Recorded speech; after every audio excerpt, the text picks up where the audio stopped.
Episode 21। Siya और अनामिका रवि को लेकर सिया के फ्लैट आ जाते हैं।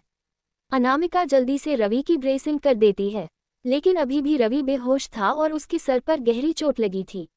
अनामिका सिया से अंडस्को डॉल रवि को जल्द से जल्द अच्छे हॉस्पिटल में ले जाना होगा, वरना उसकी जान भी जा सकती है। हमें जल्दी ही कुछ करना होगा। सिया सोचने लगती है कि कैसे वो रवि को अच्छे हॉस्पिटल में ले जाए। अगर मानव को खबर भी लगी तो रवि की जान को खतरा हो सकता है। सिया अपने दिमाग के घोड़े जल्दी जल्दी दौड़ाने लगी। अचानक ही उसके दिमाग एक आइडिया आया। उसने तुरंत ही ऑटो वाले को फोन किया जिसने अभी उसे छोड़ा था। सिया ने उसका नो भी ले लिया था।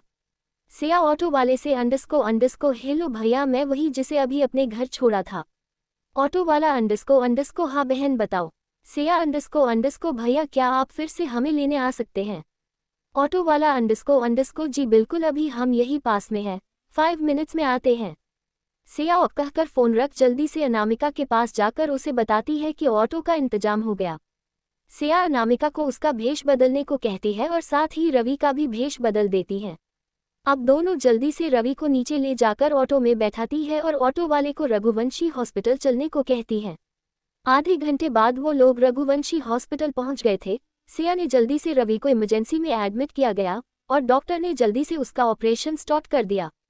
सिया अनामिका को ओटी के बाहर लगी सीट में बैठाकर कहती है अंडस्को दी, आप यही वेट करो, तब तक मैं सारी फॉर्मेलिटी पूरी करके आती हूँ। अनामिका बस हमें सर हिला देती है। सिया वहां से सीधे रिसेप्शन पर आती है और उससे फॉर्म लेकर फिल करने लगती है। उसने अपने रवि और अनामिका का नाम चेंज करके फिल किया था। उसने रवि को देवेश कुमार नाम से एडमिट किया था, जिससे मानव उस तक पहुंच ना सके। वैसे भी मानव रघुवंशी हॉस्पिटल नहीं पहुंच सकता क्योंकि यहाँ की सिक्योरिटी बहुत ही टाइट है। यहाँ किसी भी पेशेंट की जानकारी बिना उसके फैमिली की परमिशन के नहीं मिल सकती है। सिया सब कुछ कंप्लीट करके वापस अनामिका के पास आए, उसके पास ही बैठ गई। इस समय अनामिका को उसकी बहुत ही जरूरत थी। लगभग 4 घंटे बाद ओटी रूम का दरवाजा खुला और डॉक्टर ने बताया कि अब वो खतरे से बाहर है, मगर अब वो कोमा में चले गए हैं। ये सुनते ही अनामिका बेहोश हो गई। जल्दी से सिया ने उसे भी एडमिट करवाया। अब वो बहुत ही अकेला महसूस कर रही थी। उसे समझ नहीं आ रहा था कि वो क्या करे। यहाँ अनामिका और रवि की हालत ऐसी थी और उसे उस छोटे से बच्चे का भी ध्यान रखना था जो अभी यहाँ है भी नहीं। सिया चारों तरफ से परेशानियों से घिरी थी। उसे समझ ही नहीं आ रहा था कि वो किससे हेल्प मांगे। अचानक सिया के माइंड में एक बात आई कि रवि ने उससे एक बार किसी छोटे के बारे में बताया था कि अगर उसे सारे रास्ते बंद दिखे तो लास्ट रास्ता समझकर छोटे के पास जाना, तुम्हारी सारी प्रॉब्लम खत्म हो जाएगी। सिया को जितना पता था उसने अपनी पूरी कोशिश की, मगर सुबह से शाम हो गई लेकिन सिया को कुछ पता नहीं चला। उसने बहुत ही ढूंढा लेकिन उसे छोटे कहीं भी नहीं मिला। शाम को अनामिका को होश भी आ गया था। सिया ने उसे अच्छे से समझा दिया था कि अगर वो मजबूत नहीं बनेगी तो अपने बच्चे को कैसे संभालेगी। सिया ने अनामिका को जॉब करने से मना कर दिया था। उसकी और रवि की सारी रिस्पॉन्सिबिलिटी सिया ने अपने कंधे पर ले लिया था। ऐसे ही 1 महीना निकल गया था। रवि और अनामिका का बेटा भी आ गया था। सिया ने उसे अपने साथ रखा और उसने रवि और अनामिका का पूरा भी ध्यान रखा। फ्लैशबैक एंड गुलदस्ता गुलदस्ता गुलदस्ता गुलदस्ता गुलदस्ता गुलदस्ता गुलदस्ता गुलदस्ता गुलदस्ता गुलदस्ता गुलदस्ता गुलदस्ता गुलदस्ता गुलदस्ता गुलदस्ता गुलदस्ता गुलदस्ता गुलदस्ता। फिर सिया ने कहा अंडस्को मैंने कॉलेज जाना स्टार्ट कर दिया था। मानव को लगा कि रवि जीजू मर गए तो वो मेरे पीछे पड़ गया था। एक बार उसने मुझे किडनैप करने की भी कोशिश की थी, मगर वो कामयाब नहीं हो सका। उसके बाद बड़ी ने मेरे लिए बॉडीगार्ड भी रख दिया तो उसे कभी भी मौका नहीं मिला। फिर मेरे साथ एक हादसा हो गया और मैं अनामिका दी के बेटे को लेकर लंदन चली गई। उसे अपने साथ रख कर वही पढ़ाया, मगर वो तुम्हारा इतना बड़ा फैन निकलेगा मुझे नहीं पता था। जब उसे पता चला कि मैं इंडिया जा रही हूँ तो वो भी जिद करने लगा, मगर मैंने उसे समझा कर मना लिया था। लेकिन सुमन ने उसे पूजा दी के संगीत के वीडियो भेजे थे। आपका मेरा डांस भी था, बस उसे देखते ही तुरंत इंडिया आ गया और मुझसे आपसे मिलने की जिद करने लगा। राम ने जब सारी बात सुनी तो वो हैरान था कि सिया ने इतना कुछ झेला और साथ ही उसकी जान इतनी हिम्मत वाली भी थी, इतनी टैलेंटेड भी है कि उसने सब कुछ संभाल लिया। उसे सिया पर बहुत गर्व हो रहा था। राम ने पूछा अंडस्को तो क्या वो आदि ही रवि का बेटा है? सिया अंडस्को हाँ वही आदि ही रवि जीजू और अनामिका दी का बेटा है। राम ने कहा अंडस्को सिया मुझे रवि से मिलना है, तो सिया ने भी उसे हाँ कहा। सिया ने जाने से पहले रेयांश को अच्छे से ब्लैंकेट से कवर करके उसके माथे पर किस करके रूम से बाहर आ गई। उसने रघु को रेयांश का ध्यान रखने का बोलकर राम के साथ चली गई। 5 floor, VIP ward, room number 508। Siya Ram के साथ अंदर आई, जहां अनामिका बैठी थी और रवि आंखें बंद किए बेड पर लेटा था, क्योंकि वो अब तक कोमा में था। जब अनामिका ने सिया को देखा तो वो खुशी से उठकर उसके गले लग गई और कहा, अंडस्को कैसी है तू? क्या तुझे आदि मिला? अभी गया था थोड़ी पहले यहाँ से। तो सिया ने कहा, अंडस्को दी, मैं बिल्कुल ठीक हूँ और आदि से भी मेरी मुलाकात हो गई। अब वो कोचिंग गया है, पर मैं उसको ज्यादा दिन तक यहाँ रुकने नहीं दूंगी, आप समझा देना अपने लाडले को। तो अनामिका भी हंसकर हाँ में सर हिला देती है। अनामिका सिया से राम की तरफ इशारा करके पूछती है कि कौन है? तो सिया बताती है कि ये राम रघुवंशी है, ये हॉस्पिटल इनका ही है। वो राम को आवाज देती है मगर राम उसकी आवाज नहीं सुनता है, क्योंकि राम का पूरा ध्यान तो सिर्फ रवि पर ही था। राम धीरे से चलकर रवि के पास जाता है और उसका हाथ पकड़कर वहीं बैठ जाता है। सिया और अनामिका हैरानी से राम को और उसकी हरकतों को देख रही थी। राम ने रवि का हाथ पकड़ रखा था और धीरे से बोलता, अंडस्को ब्रो, यू लिसन मी, मैं आपका राम। जब सिया ने राम की बात सुनी तो उसे कुछ समझ ही नहीं आ रहा था कि आखिर राम क्या बोल रहा है। अचानक ही सिया की नज़र रवि की उंगलियों में जाती, जो थोड़ी थोड़ी हिल रही थी। वो जल्दी से बाहर चली गई डॉक्टर को बुलाने। उधर रवि ने जैसे ही राम की आवाज़ सुनी तो वो रिएक्ट करने लगा था। उसने धीरे धीरे अपनी आंखें खोली और सामने राम को देख उसकी आंखों में आंसू आ गए थे। उसने अपना ऑक्सीजन मास्क हटाकर धीरे से अटकते हुआ बोला, अंडस्को राम छोटी त एन, इतनी देर कर दी तुमने आने में। अनामिका रवि को होश में आया देख बहुत ही खुश हो जाती है। सिया जल्दी से डॉक्टर को लेकर अंदर आती है। डॉक्टर ने रवि को चेक किया और कहा, ये तो चमत्कार से कम नहीं है। इतने सालों में आज तक इन्होंने कभी भी रिएक्ट नहीं किया और आज इन्होंने रिएक्ट भी किया और कोमा से बाहर भी आ गए। डॉक्टर अनामिका से, अंडस्को मिसेज ठाकुर, अब आपको इनका और भी ज्यादा ध्यान रखना है। फिर डॉक्टर चले जाते हैं। सिया भी रवि के पास जाकर, अंडस्को जीजू, अब आप कैसे हैं? आपने तो बहुत इंतजार करवाया, इतना टाइम कौन लेता है होश में आने का। पर चलिए, मैं आपको माफ करती हूँ, आप जल्दी से ठीक हो जाए, फिर हम दोनों मिलकर दी को परेशान करेंगे। तो रवि बस मुस्कुराकर देता है। सिया उठकर अनामिका के पास जाती है और उसे रवि के पास बैठाकर बोलती है, सबसे ज्यादा इंतजार तो मेरी दी ने किया है आपका, इसकी भरपाई तो आपको करनी ही पड़ेगी। रवि भी मुस्कुराकर हाँ में इशारा करता है। तभी रघु रेयांश को लेकर वार्ड में आ जाता है। सिया देखती है कि रेयांश ने रो रो कर अपना बुरा हाल कर लिया था। सिया जल्दी से रेयांश के पास जाकर उसे रघु की गोद से ले लेती है और रघु से पूछती है, अंडस्को क्या हुआ रघु भैया, बेबी इतना रो क्यों रहा है? तो रघु बोलता है, अंडस्को मैडम, जब प्रिंस उठी थी तब आप उनके पास नहीं थी और बॉस भी नहीं थे, इसलिए प्रिंस घबरा गए थे और उन्होंने रोना शुरू कर दिया, इसलिए मुझे इन्हें लेकर यहाँ आना पड़ा। सिया रेयांश को गले लगाकर कहती है, अंडस्को क्या हुआ है, मेरे कटिपी को क्यों इतना रो रहा है? मगर रेयांश कुछ भी नहीं बोलता है, वो बस सिया को कसकर पकड़ लेता है। राम भी हैरान था कि आज तक रेयांश ने कभी भी ऐसा कुछ नहीं किया था। वो तो अकेले सोता है और खुद ही उठ भी जाता है। उसे डर इतनी जल्दी लग ही नहीं सकता जब तक उसे कोई डराए नहीं। क्या किसी ने प्रिंस को डराने की कोशिश की है? ये सब सोचते हुए राम सिया के पास आया, मगर सिया ने उसे इग्नोर कर दिया और अनामिका से बोली, अंडस्को दी, मैं अब घर जा रही हूँ, कटिपी को भी अब रेस्ट करना है, वैसे भी अब रात हो रही है, आप अपना और जीजू का ध्यान रखना और आदि आ जाए तो मुझे कॉल कर देना। इतना कहकर सिया रेयांश के साथ बाहर चली जाती है। राम हैरान था कि सिया ने उसे इग्नोर कर दिया है। उसने सोचा, अंडस्को सिया ने मुझे इग्नोर किया, पर क्यों? क्या वो मुझसे नाराज हैं? पर किस लिए? मैंने तो कुछ भी नहीं किया। फिर वो भी रवि को कल मिलने आने का बोलकर सिया के पीछे चला गया। सिया पहले से ही कार में बैठकर राम का वेट कर रही थी। वो रेयांश के सर को धीरे धीरे सहला रही थी। राम कार में बैठा और ड्राइवर को घर चलने के लिए बोल दिया। राम सिया से बात करने की कोशिश करता है, मगर सिया राम को पूरी तरह से इग्नोर कर देती है। एपिसोड 22। दोनों साथ में घर पहुंचे। सिया तुरंत ही कार से उतरकर अंदर चली गई। उसने राम की तरफ देखा भी नहीं था। बेचारा राम भी उदास होकर अंदर आता है। उसे सिया की नाराजगी से बहुत ही तकलीफ हो रही थी। सिया सीधे राम के रूम में गई, वहां से अपने कपड़े लेकर रेयांश के साथ रेयांश के रूम की तरफ जा रही थी। बीच में ही राम ने सिया का रास्ता रोक लिया। राम, अंडस्को सिया, ये क्या हरकत है? क्यों नाराज हो मुझसे? आखिर कम से कम मेरी गलती बताकर तो नाराज हो। जैसे ही राम ने कहा, सिया ने घूरकर राम को देखा। अब राम को एहसास हुआ कि अभी उसने क्या बोला।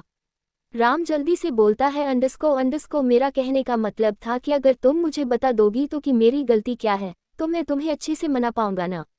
सिया ने कहा, अंडस्को अच्छा, अब आपको अपनी गलती भी नहीं पता, वो भी मैं ही बताओ, आप ना भाड़ में जाओ। इतना कहकर सिया रेयांश को लिए रेयांश के रूम में आ जाती है।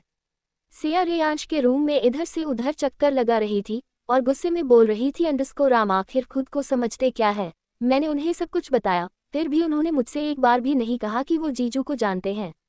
पता नहीं कब से जानते हैं, अरे कम से कम मुझे बताना तो चाहिए न। मगर नहीं, ऊपर से इन्हें भी मैं ही बताओ कि क्यों नाराज हो। मुझे मनाने के बजाय मुझसे ही सवाल कर रहे हैं। अब तो मैं इनसे बात ही करने वाली, आज मैं अपने कटिपी के साथ ही सोऊंगी। रेयांश अपनी मम्मा की सारी बातें सुन रहा था और उसे खुशी भी हो रही थी कि उसकी मम्मा उसके डैड से नाराज है और अब वो उसके साथ ही सोएंगी। सिया ने खुद भी कपड़े चेंज किए और रेयांश के भी चेंज किए। सिया रेयांश को लेकर डाइनिंग टेबल पर आकर बैठ जाती है। वो राम को देखती भी नहीं है। इधर राम बस सिया और उसकी हरकतों को देख रहा था। उसे समझ ही नहीं आ रहा था कि वो सिया से बात कैसे करे। तभी उसे एक आइडिया आया। राम सिया से, अंडस्को सिया आप जरा दाल का बाउल पास करना। तो सिया ने दाल का बाउल प्रेम के सामने रख दिया। प्रेम अंडस्को जो अपने खाने में मस्त था, हैरानी से कभी दाल के बाउल की तरफ तो कभी सिया की तरफ देख रहा था। उसने कहा कि सिया जी मुझे दाल नहीं चाहिए। तो सिया ने कहा, अंडस्को हाँ पता है मुझे, जिसे चाहिए उसे दे दो। प्रेम ने राम की तरफ देखा और उसे दाल का बाउल दे दिया। अब बेचारा राम चुपचाप खाना खाने लगा। प्रेम ने अब सिया और राम को देखा। उसे समझ आ गया था कि सिया राम से नाराज है। उसे तो राम की हालत पर तरस आ रहा था। सिया ने डिनर कर लिया था और रेयांश को भी करा दिया था। उसने राम को देखा जो सोफे पर बैठ कुछ सोच रहा था। सिया ने राम को सुनाने के लिए थोड़ा तेज आवाज में कहा, अंडस्को चलो कटिपी हम लोग सोने चलते हैं। आज मम्मा आपके साथ सोएंगी। रेयांश भी खुश होकर सिया को कसकर गले लगा लिया। जब राम ने सिया की बात सुनी तो बेचारगी से उसकी तरफ देखा, अंडस्को जैसे बोल रहा हो, प्लीज ऐसा मत करो, मुझे तुम्हारे साथ सोना है। पर सिया ने राम को पूरी तरह से इग्नोर कर दिया और रेयांश को लेकर उसके रूम में सोने चली गई। प्रेम को राम की हालत पर बहुत हंसी आ रही है। राम ने प्रेम को देखा जो उस पर हंस रहा था। उसने उसे गुस्से से घूर तो प्रेम चुप हो गया। प्रेम ने कहा, अंडस्को अगर तू चाहे तो मैं तेरी हेल्प कर सकता हूँ भाभी को मनाने में, मुझे बहुत ही एक्सपीरियंस है। राम ने उसे ऐसे देखा जैसे किसी जोकर को देख रहा हो और कहा, अंडस्को तुझे एक्सपीरियंस है, तेरा दिमाग तो ठीक है ना, जिससे एक लड़की भी ना पटी हो उससे एडवाइस लेकर मुझे अपनी लव स्टोरी का खुद ही विलन नहीं बनना है। जाओ पहले कोई एक लड़की पटाकर दिखाओ फिर मुझे एडवाइस देने आना। प्रेम को लगा कि राम ने उसकी इंसल्ट कर दी है तो उसने भी पूरे जोश में बोल दिया, अंडस्को अब तुम देखना मिस्टर राम रघुवंशी, मैं एक क्या पूरी 10 लड़कियां पटाकर दिखाऊंगा। राम हैरानी से, अंडस्को क्या सच में तुम? ये कहकर वो उसे ऐसे देख रहा था जैसे किसी बच्चे को अचानक ही अपना नया टाइम पास गेम मिला हो। राम ने आगे कहा, अंडस्को तुम 10 लड़कियां पटाओगे, अगर तुमने 10 लड़कियां पटा ली तो मैं तुम्हें 1 महीने की यूरोप भेज दूंगा। प्रेम तो 1 महीने का यूरोप ट्रिप ही सोचकर खुश हो गया। वो अपने आप को यूरोप में इमेजिन भी करने लगा। राम ने उसे एक बार देखा भी अपने कमरे में चला गया। राम अपने कमरे में इधर से उधर चक्कर लगा रहा था। उसे समझ ही नहीं आ रहा था कि आखिर वो सिया को मनाए कैसे। वो किसी से पूछ भी नहीं सकता था वरना उसके बारे में लोग क्या सोचेंगे। तभी उसे एक आइडिया आता है। अब उसे पता चल गया था कि सिया को कैसे मनाना है। इधर प्रेम अपनी इमेजिनेशन से तब बाहर आता है जब उसे एक सर्वेंट आवाज देता है। वो अपने आसपास देखता है तो उसे राम कहीं भी नजर नहीं आता है। अचानक ही उसे याद आया कि उसने क्या शर्त लगाई है राम से। उसे तो सोचकर ही चक्कर आ रहे थे। वो अपना सर पकड़कर वही जमीन पर बैठ गया और सोचने लगा कि राम ने उसे जानबूझकर फंसाया है ताकि मैं भी उसकी तरह परेशान रहूं। अब वो रोना चाहता था कि राम हमेशा ही उसके साथ ऐसा करता है। प्रेम खुद से, अंडस्को सोच प्रेम सोच, वरना वो जालिम तुझे जीने नहीं देगा, तुझे अब ये शर्त जितनी ही होगी। तभी प्रेम को करण की याद आती है तो प्रेम खुश होकर, अंडस्को हाँ अब मेरा बस एक ही सच्चा दोस्त है और वो करण है, अब वही मेरी हेल्प करेगा। मैं सुबह होते ही उससे बात करूंगा। फिर वो भी अपने रूम में चला जाता है। इधर आधी रात को राम चुपके से रेयांश के कमरे के पास जाकर दरवाजा खोलने की कोशिश करता है मगर दरवाजा नहीं खुलता है क्योंकि सिया ने दरवाजा अंदर से लॉक कर दिया था। राम अंडस्को अच्छा सिया, तुम्हें क्या लगा कि तुम दरवाजा लॉक कर लोगी तो मैं अंदर नहीं आ पाऊंगा? तो तुम गलत सोच रही हो। राम अपने रूम में जाकर रेयांश के कमरे की डुप्लीकेट की लेकर आता है। रेयांश का रूम धीरे से अनलॉक करके उसके रूम के अंदर जाता है। राम खुद से अंडस्को क्या दिन आ गए हैं, अपने ही बेटे के रूम में चोरों की तरह जाना पड़ रहा है। बस सिया मेरी मेहनत में पानी न फेर दे, सिया मान जाए बस तो मेरी ये चोरों वाली मेहनत सफल हो जाए। राम अंदर आकर देखता है कि सिया आराम से रेयांश को गले लगाकर सो रही थी। राम अंडस्को देखा, इनको मेरी नींद चुरा कर खुद आराम से सो रही है। अरे कम से कम यही बता देती कि नाराज क्यों है मुझसे, पर नहीं, इन्हें तो अपनी मनमानी करनी है। एक बार मान जाए फिर बताता हूँ इनको। राम धीरे से सिया के पास जाकर रेयांश को सिया से अलग करके उसे एक साइड लेटा देता है और साथ में पिलो भी लगा देता है जिससे रेयांश नीचे ना गिरे। राम रेयांश के माथे पर किस करके सिया के पास लेट जाता है और उसे किस करने लगता है जिससे सिया की नींद खुल जाती है। सिया राम को अपने पास देख हैरान थी। उसने हैरानी से कहा, अंडस्को आप अंदर कैसे आए? दरवाजा तो मैंने लॉक किया था ना? राम अंडस्को कहता है, अंडस्को कोई दरवाजा मुझे तुमसे मिलने से नहीं रोक सकता है। सिया अंडस्को वेरी फनी, अब चुपचाप जाए यहाँ से, मुझे आपसे बात नहीं करनी है। राम अंडस्को तो बात करना ही कौन चाहता है, मैं तो यहाँ प्यार करने आया हूँ, वो भी अपनी जान से। इतना कहकर राम फिर सिया को किस करने लगता है।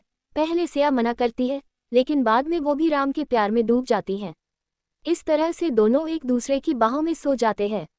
एपिसोड 23 मॉर्निंग 6 बजे। सुबह 6 बजते ही सिया की नींद खुल गई। उसने देखा कि राम उसको बाहों में लिए सो रहा था और आज फिर रेयांश राम के ऊपर ही सो रहा था। राम एक हाथ रेयांश के ऊपर तो दूसरा हाथ सिया की कमर पर था। सिया, राम और रेयांश दोनों के ही माथे पर किस करके राम के रूम में नहाने चली जाती है और यहाँ बाप बेटे आराम से सो रहे थे। सिया नहा धोकर नीचे आए और उसने पूजा की। फिर से पूजा की आवाज सुन सब उठ गए। आज राम बहुत ही खुश था और खुशी से रेयांश को तैयार किया और खुद भी तैयार हुआ। आज उसे पक्का यकीन था कि सिया मान गई होगी। रेयांश अपने डैड को खुश देखकर सोचता है, अंडस्को डैड इतना खुश क्यों है? कहीं मम्मा मान तो नहीं गई? अगर मम्मा मान गई तो मेरे प्लान पर पानी फिर जाएगा। मुझे कुछ करके पता करना पड़ेगा कि डैड इतना खुश क्यों है। राम और रेयांश नीचे आते हैं। तब तक प्रेम भी आ गया था और वो गुस्से से राम को ही घूर रहा था। राम ने उसे पूरी तरह से इग्नोर कर दिया और रेयांश को सोफे पर बैठाकर खुद किचन की ओर चला गया।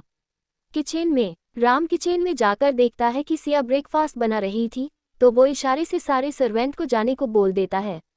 सारे सर्वेंट राम का इशारा पाते ही चले जाते हैं। राम धीरे से सिया को पीछे से अपनी बाहों में भर लेता है तो सिया चौंक जाती है। तो राम कहता है, अंडस्को मैं हूँ, डरो मत। सिया कुछ नहीं कहती है और वापस से अपना काम करने लगती है। राम पीछे से सिया के कंधे को चूम लेता है जिससे एक पल के लिए सिया आंखें बंद हो जाती है, पर थोड़ी ही देर में वो वापस अपने होश में आ जाती हैं।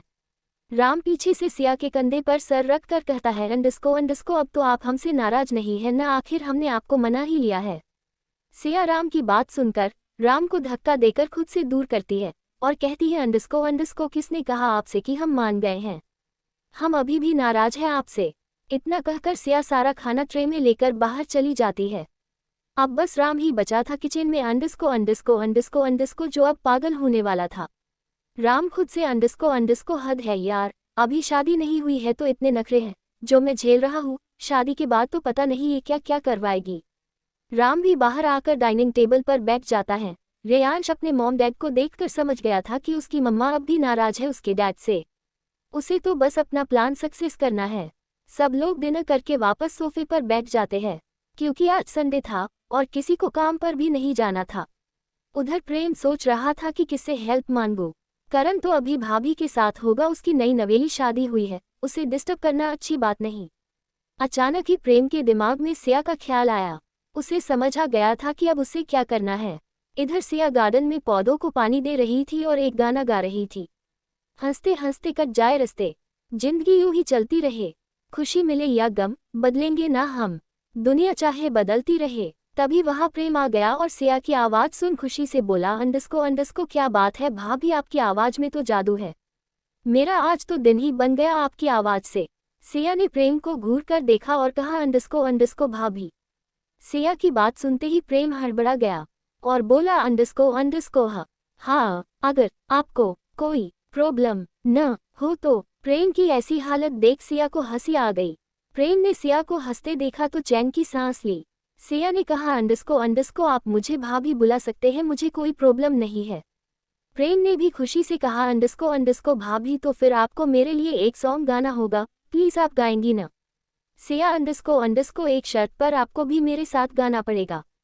प्रेम अंडस्को बिल्कुल भाभी, सीता जी का आदेश हो और लक्ष्मण न करे कोई काम, ऐसा हो सकता है क्या। इस बात पर दोनों हंसने लगते हैं। सिया अंडस्को तो फिर बताए कौन सा सॉन्ग गाओ।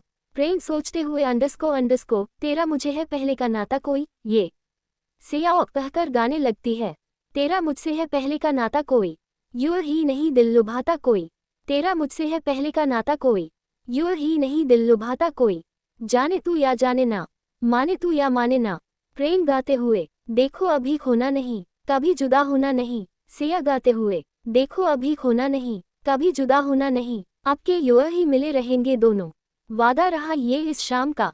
जाने तू या जाने ना, माने तू या माने ना। प्रेम गाते हुए तेरा मुझसे है पहले का नाता कोई, यूं ही नहीं दिल लुभाता कोई। सिया गाते हुए तेरा मुझसे है पहले का नाता कोई, यूं ही नहीं दिल लुभाता कोई। सिया और प्रेम की जुगलबंदी से गाना बहुत ही अच्छा गाया गया था।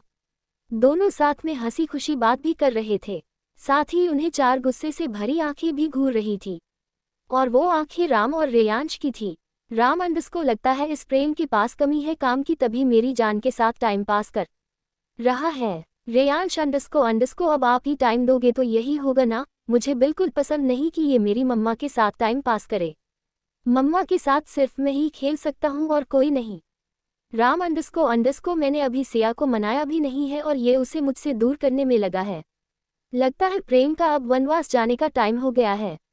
रेयांश अंडस्को बिल्कुल भेज दो। राम रेयांश से अंडस्को प्रिंस क्या आप मेरी हेल्प करेंगे अपनी मम्मा को मनाने में। रेयांश सोचने का नाटक करते हुए, पर उसके मन में लड्डू फूट रहे थे क्योंकि ये उसका प्लान था। कहता है अंडस्को ठीक है, लेकिन मेरी एक शर्त है। राम अंडस्को और वो क्या शर्त है आपकी। रेयांश अंडस्को मम्मा अब सिर्फ मेरे साथ ही सोएंगी। राम अंडस्को बिल्कुल भी नहीं, अब आप बड़े हो गए हो, अकेले सो सकते हो, इसलिए मम्मा मेरे साथ सोएंगी। रेयांश अंडस्को बड़े तो आप ही हो गए हो, अब आपको भी अकेले ही सोना चाहिए ना, आपके साथ मम्मा क्यों सोएंगी, मम्मा सिर्फ मेरे साथ सोएंगी। अगर आप नहीं माने तो मैं आपकी कोई मदद नहीं करूंगा। राम अंडस्को और आपको लगता है कि अगर आप हमारी हेल्प नहीं करेंगे तो हम आपकी मम्मा को नहीं मना पाएंगे। रेयांश अंडस्को हाँ बिल्कुल ऐसा ही लगता है।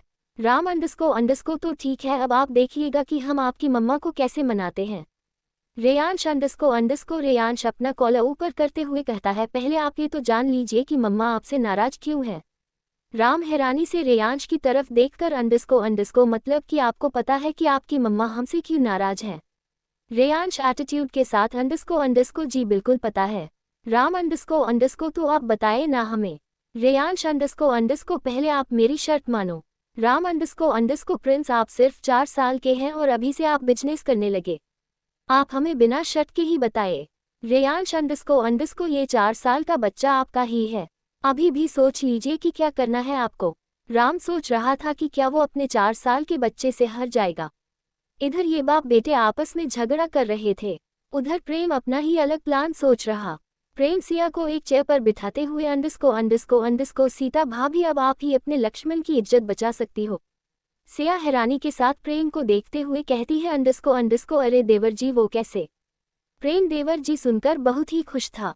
वो आगे कहता है कि अंडस्को भाभी वो मैंने न राम से शर्त लगाई है कि मैं उसे एक लड़की पता कर दिखाऊंगा। प्रेम मन में अंडस्को अगर भाभी को 10 लड़कियों वाली बात पता चल गई तो मैं कभी भी भाभी से नजरें ही नहीं मिला पाऊंगा, इसलिए मुझे एक लड़की करके ही पूछना चाहिए। सिया अंडस्को अच्छा तो ये इस तरह की शर्त भी लगाते हैं, लगते नहीं है कि ये ऐसे होंगे। प्रेम अंडस्को अरे भाभी अभी आप राम को जानती ही कहा हो, उसे कभी भी अपने दिल की बात कहनी नहीं आती है किसी से, उसे बचपन से ही अकेलापन मिला है। सीता हैरान थी प्रेम की बात सुनकर। अंडस्को उसने पूछा कि मतलब क्या हुआ था उनके साथ।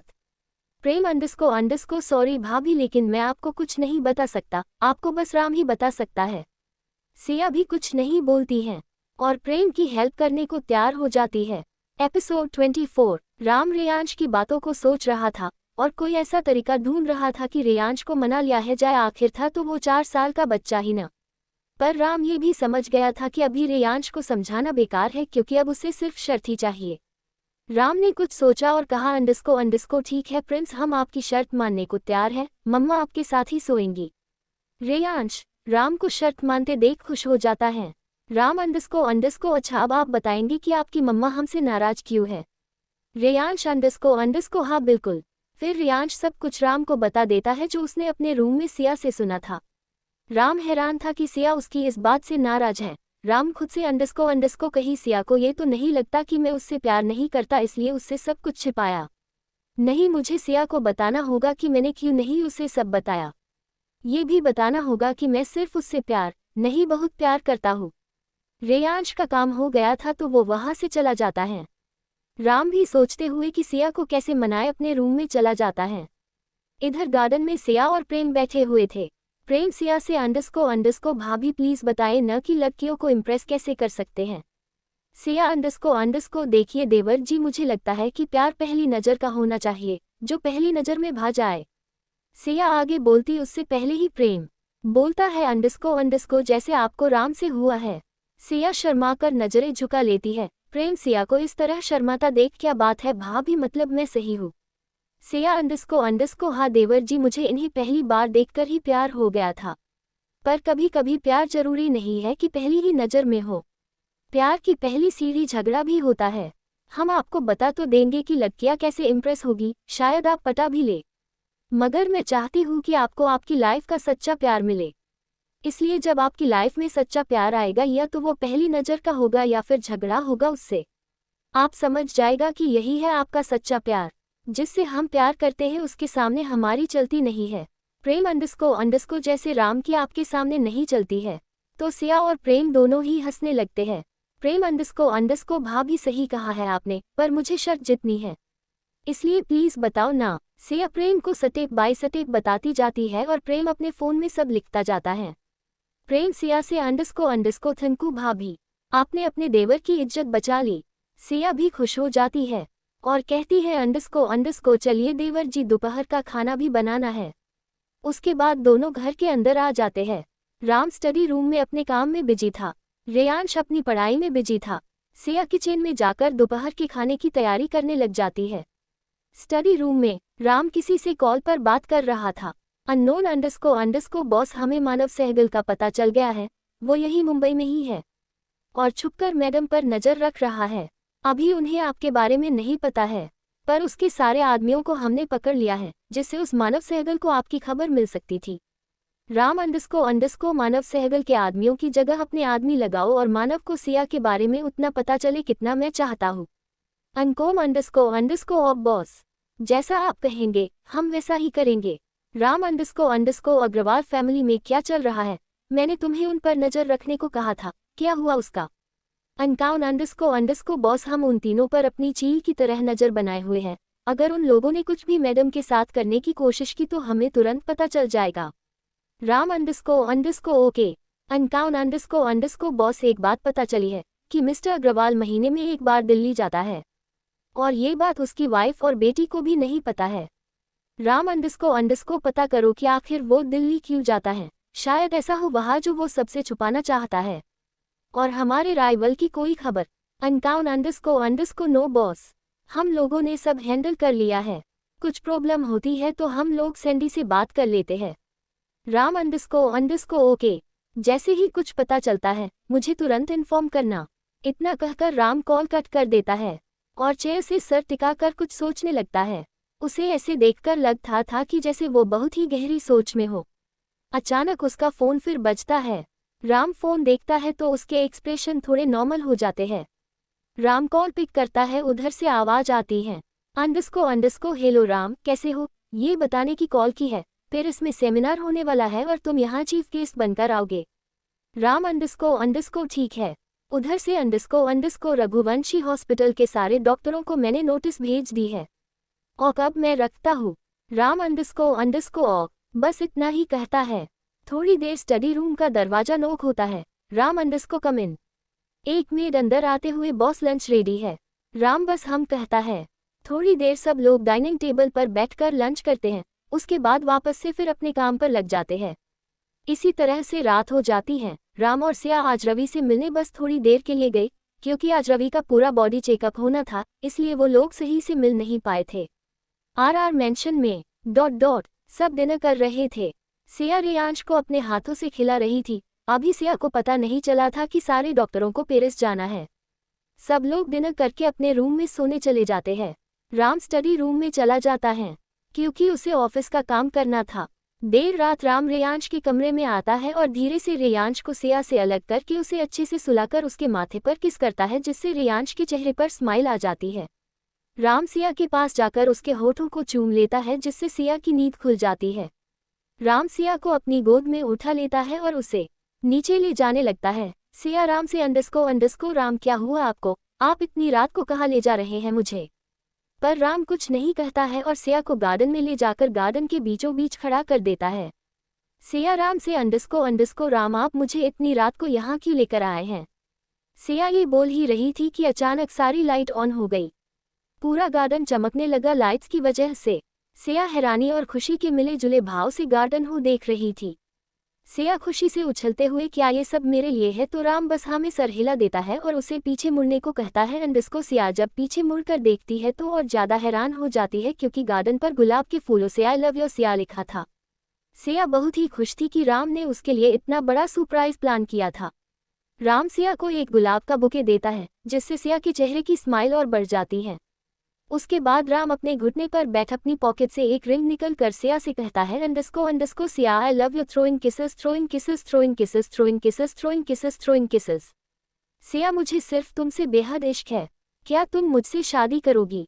सिया की आंखों में आंसू आ जाते हैं। आज तक किसी ने उससे इतना प्यार नहीं किया था जितना राम उससे करता था। सिया हाँ में सर हिलाकर अपना हाथ आगे करती है और राम उसे रिंग पहनाता है और फिर उसके हाथ को चूम लेता है। सिया की आंखों से अभी भी आंसू बह रहे थे। राम खड़े होकर सिया की आंखों से आंसू पोंछते हुए कहता है। अंडस्को अब इन आंखों में कभी भी आंसू नहीं आने दूंगा। फिर उसके माथे को चूम लेता है और सिया को अपने सीने से लगा लेता है। सिया भी राम के सीने में खुद को महफूज महसूस करती है। राम कहता है। अंडस्को सिया जब मैंने आपको देखा था मुझे तभी आपसे प्यार हो गया था। मैं आपसे बहुत ज्यादा प्यार करता हूँ, कभी मुझसे अलग मत होना। सिया अंडस्को मुझे भी सिर्फ आपसे बेहद इश्क है, मैं भी आपसे बहुत प्यार करती हूँ और मैं आपको कभी भी नहीं छोड़कर जाऊंगी। राम सिया को अलग उसके चेहरे को अपने हाथों में लेकर उसके होठों को पूरी शिद्दत से चूमने लगता है। सिया भी राम का पूरा साथ दे रही थी। लगभग 15 मिनट्स बाद दोनों अलग हुए। राम सिया को अपनी गोद में उठाकर वापस रेयांश के रूम में ले आया था और सिया के माथे को चूम लेता है, फिर उसे बेड में लेटा देता और साथ में खुद भी लेट जाता है। सिया भी राम के माथे को चूम लेती है। उसके बाद दोनों एक दूसरे की बाहों में सो जाते हैं। एपिसोड 25 मॉर्निंग 8 बजे। सुबह 8 बजे सिया की नींद खुलती है। वो अपनी आंखें मलते हुए उठती है और अपने आसपास देखती है तो उसे कोई भी नजर नहीं आता है। जैसे ही उसकी नज़र घड़ी पर जाती है तो देखती है कि सुबह के 8 बज गए हैं। ये देखते ही वो जल्दी से उठकर राम के रूम की तरफ भागती है और सीधे राम के रूम में जाकर बाथरूम में घुस जाती है। वो इतनी जल्दीबाजी में थी कि उसे अपने कपड़े ले जाने का ध्यान ही नहीं था। थोड़ी देर बाद राम किसी काम से अपने रूम में आता है और वो कुछ फाइल्स देख रहा था। सिया को नहीं पता था कि राम रूम में है। वो थोड़ी देर बाद जब नहा लेती है तब उसे याद आता है कि वो तो अपने कपड़े लाना भूल गई है। फिर वो चुपके से दरवाजे पर कान लगाकर सुनती है, पर उसे कोई आवाज़ नहीं आती है, तो वो समझ जाती है कि रूम में कोई नहीं है। उसने टॉवल लपेट रखा था। सिया धीरे से दरवाजा खोल बाहर आती है। तभी राम भी दरवाजे की आवाज़ सुनकर पीछे मुड़ता है, तो वो सिया को टॉवल में देख अपनी ही जगह पर फ्रीज हो जाता है। वो एकटक बस सिया को ही देखे जा रहा था। आज उसने पहली बार सिया को टॉवल में देखा था। राम का सिया को ऐसे देख बहुत ही ज़्यादा प्यार करने का मन कर रहा था। सिया राम को रूम में देख हैरान थी। अब उसे बहुत ही ज़्यादा शर्मा रही थी। उसका मन कर रहा था कि ये धरती फट जाए और वो उसमें समा जाए। राम धीरे धीरे सिया की तरफ बढ़ता है। सिया राम को अपनी तरफ आता देख धीरे धीरे पीछे जाने लगती है और वो बाथरूम के दरवाजे से लग जाती है। सिया राम से कुछ कहने की कोशिश करती है, पर उसके गले से आवाज़ ही नहीं निकल रही थी। इस समय सिया की हालत किसी डरे हुए बच्चे के जैसी थी। राम उसके पास आता है और सिया की तरफ थोड़ा झुककर उसके कंधे को चूम लेता है, जिससे सिया की आंखें बंद हो जाती है और हाथों की मुट्ठी कस जाती है। राम सिया को ऐसा करता देखता है तो उसके चेहरे पर मुस्कान आ जाती है। राम अपने होठ सिया के कंधे पर रब करते हुए कहता है, अंडस्को सिया, आज आप बहुत ही ज्यादा खूबसूरत लग रही है, मैं अपने आप को रोक नहीं पा रहा हूँ। सिया राम से अंडस्को प्लीज राम, आज नहीं, आज हमें अभी हॉस्पिटल जाना है जीजू से मिलने। राम सिया के गले पर अपने होठों से रब करते हुए कहता है, अंडस्को बस थोड़ी देर न जान, ज्यादा परेशान नहीं करूंगा। सिया राम की हरकतों से वैसे भी पिघल ही रही थी, अब वो खुद राम की खुशबू से मदहोश होने लगी थी, लेकिन फिर भी अभी वो एक कोशिश करना चाहती थी राम को रोकने की। सिया फिर से राम से कहती है, अंडस्को राम प्लीज न, हमें देर हो रही है, सब हमारा ही वेट कर रहे होंगे, अब हमें चलना चाहिए। राम सिया की कॉलर बोन पर अपने होठों से रब करते हुए कहता है, अंडस्को नहीं न जान, बस थोड़ा सा प्यार करूंगा, करने दो ना। अब सिया पूरी तरह से पिघल गई थी, उसने अपने दोनों हाथों को राम के गले में डाल दिया था, जिससे राम को उसके मन की करने की परमिशन मिल गई थी। राम सिया को किस कर पाता, उससे पहले ही दरवाजे पर नोक हुआ। बाहर से प्रेम की आवाज आए, अंडस्को राम, क्या कर रहा है तू, देख अपने बेटे को संभाल, मेरे बस का नहीं है अब वो। प्रेम की आवाज सुनते ही सिया तुरंत ही अपने होश में वापस आए और राम को धक्का देकर अपने कपड़े लेकर वापस बाथरूम भाग गई। इस समय राम किसी यमराज से कम नहीं लग रहा था, उसे प्रेम पर बहुत ही ज्यादा गुस्सा आ रहा था, उसने उसका इतना इम्पोर्टेंट काम बिगाड़ दिया था। राम जाकर दरवाजा खोलता है और प्रेम को अपनी खा जाने वाली नजरों से देखता है। पहले तो प्रेम राम को देख डर गया, लेकिन फिर उसने थोड़ी हिम्मत करके कहा, अंडस्को राम, देख तेरा बेटा मुझे जर्मनी भेज रहा है, मुझे वहां नहीं जाना है, मुझे वहां बिल्कुल अच्छा नहीं लगता है, वो मारिया मेरा वहां जीना हराम कर देगी। राम एक नज़र प्रेम के पीछे खड़े अपने बेटे को देखता है, जो बहुत ही आराम से पोज देकर खड़ा था। राम सब समझ गया था कि उसके रोमांटिक पल की बैंड बजाने वाला उसका खुद का बेटा है, और साथ में प्रेम को भी उसने जानबूझकर शामिल किया है। राम याद करता है कि आज सुबह क्या हुआ था। फ्लैशबैक। रेयांश की नींद आज जल्दी खुल गई, क्योंकि जैसे ही उसने करवट ली वो सीधा जमीन पर गिर पड़ा, वो भी कंबल के साथ, जिस वजह से उसके गिरने की आवाज नहीं आई। उसने अपने ऊपर से कंबल हटाया और खड़ा हुआ। उसने देखा कि उसके डैड आराम से उसकी मम्मा को अपनी बाहों में लिए आराम से सो रहे हैं, और वो भी एक कंबल में, और उसे अलग कंबल में उड़ा दिया। रेयांश को गुस्सा बहुत ही आया कि उसके खुद के डैड ने उसे उसकी मम्मा से उसे अलग कर दिया। वो गया और अपने डैड के ऊपर चढ़कर बैठ गया, जिससे राम की नींद खुल गई। राम ने आंखें खोलकर देखा तो रेयांश उसे ही गुस्से से घूर रहा था। राम ने कहा, अंडस्को क्या हुआ प्रिंस? तो रेयांश ने राम को अपनी मम्मा से आराम से अलग किया और उसे लेकर स्टडी रूम में आ गया। राम ने कहा, अंडस्को क्या हुआ है प्रिंस, आप मुझे यहाँ क्यों लेकर आए हैं? रेयांश ने कहा, अंडस्को आपने मुझे मेरी मम्मा से अलग कर खुद मम्मा के साथ सो गए। आज राम रंगे हाथों पकड़ा गया था, इसलिए वो इधर उधर देखने लगा। रेयांश ने कहा, अंडस्को वेट एंड वॉच, मैं रेयांश राम रघुवंशी क्या करता हूँ? इतना बोलकर रेयांश सिया के पास जाकर फिर से सो गया। फ्लैशबैक एंड अब राम बेचारा क्या ही करता। उसने प्रेम से कहा, अंडस्को अभी मैंने कुछ सोचा नहीं है, लेकिन अगर तुमने अपना मुंह बंद नहीं किया तो मैं तुम्हें सच में जर्मनी भेज दूंगा, और तुम्हारी उस मारिया से शादी भी करवा दूंगा। प्रेम ने शौक होकर राम को देखा और कहा, अंडस्को दोस्त ना रहा, अब पराया हो गया। हाँ, अब तुझे भाभी मिल गई है तो मेरी क्या जरूरत है, यहाँ तो करण भी नहीं है कि मैं उसे अपनी आप बीती सुनाऊं। राम ने प्रेम का ड्रामा देखा और कहा, अंडस्को तू जा रहा है या नहीं? तो प्रेम तुरंत ही नीचे भाग गया। उसे पता था अगर वो एक मिनट भी वहां रुकता तो राम पक्का उसे जर्मनी भेज देता। प्रेम के जाने के बाद सिया बाहर आए और उसने राम और रेयांश को देखा। राम को देखकर उसे जो थोड़ी देर पहले हुआ वो सोचकर हंसी आ रही थी, लेकिन उसने अपनी हंसी कंट्रोल की और राम से कहा, अंडस्को आप भी जल्दी रेडी होकर नीचे आ जाए, हमें साथ में हॉस्पिटल जाना है। उसके बाद सिया रेयांश के पास जाकर उसे अपनी गोद में उठा लेती है और प्यार से उसके दोनों गालों पर किस करके कहती है, अंडस्को हाय मेरा बच्चा, कैसा है, चलो साथ में नाश्ता करते हैं। रेयांश भी खुश होते हुए सिया की दोनों गालों पर किस करता है। सिया रेयांश को लेकर नीचे जा रही थी, तभी रेयांश पीछे मुड़कर राम को एक आंख मारता और सिया के साथ चला जाता है। इधर राम के चेहरे पर रेयांश की इस हरकत से मुस्कान आ जाती है। उसे आज उसका बेटा सही मायनों में मिला था। वो हमेशा से अपने बेटे को ऐसे ही देखना चाहता है। वह नहीं चाहता था कि रेयांश को उसके जैसा बचपन मिले। उसे बहुत ही खुशी हो रही थी कि उसकी जिंदगी में सिया आई, जिससे उसकी और उसके बेटे की जिंदगी में खुशियां आए। राम ये सब सोचकर वापस अपने रूम में रेडी होने चला जाता है। लगभग आधे घंटे बाद सब डाइनिंग टेबल पर नाश्ता कर रहे थे। राम प्रेम से, अंडस्को प्रेम तुम ऑफिस चले जाना, मुझे और सिया को हॉस्पिटल जाना है। प्रिंस भी हमारे साथ ही होगा। और आज कुछ डिजाइनर्स के इंटरव्यू है तो उन्हें अच्छे से लेना और किसी परफेक्ट को ही सेलेक्ट करना। उसका काम देखना न कि उसका बिहेवियर। तुम्हें पता है हमें डिजाइनर्स की कितनी ज़रूरत है। सिया और प्रिंस को हॉस्पिटल छोड़कर मैं सीधे ऑफिस ही आऊँगा। प्रेम अंडस्को ऑक बॉस बोलता है। थोड़ी देर बाद सब नाश्ता कर लेते हैं। प्रेम ऑफिस के लिए निकल जाता है और राम सिया भी रियांश के साथ जाने लगते हैं। तभी राम को कुछ याद आता है और वो रघु से कहता है अंडस्को रघु तुम प्रिंस को लेकर कार में बैठो, मैं सिया के साथ थोड़ी देर में आता हूँ। तो रघु प्रिंस को लेकर बाहर चला जाता है। सिया राम से अंडस्को क्या हुआ है आपको, कुछ बात करनी है। राम हमें सर हिलाता है और कहता है अंडस्को सिया मैं जानता हूँ कि आप मुझसे इसलिए नाराज थी कि मैंने आपको रवि ब्रो के बारे में कुछ भी नहीं बताया, लेकिन सिया मैं चाहता था कि मैं जब भी अपने और रवि ब्रो के रिश्ते के बारे में बात करूँ तब रवि ब्रो मेरे सामने हो।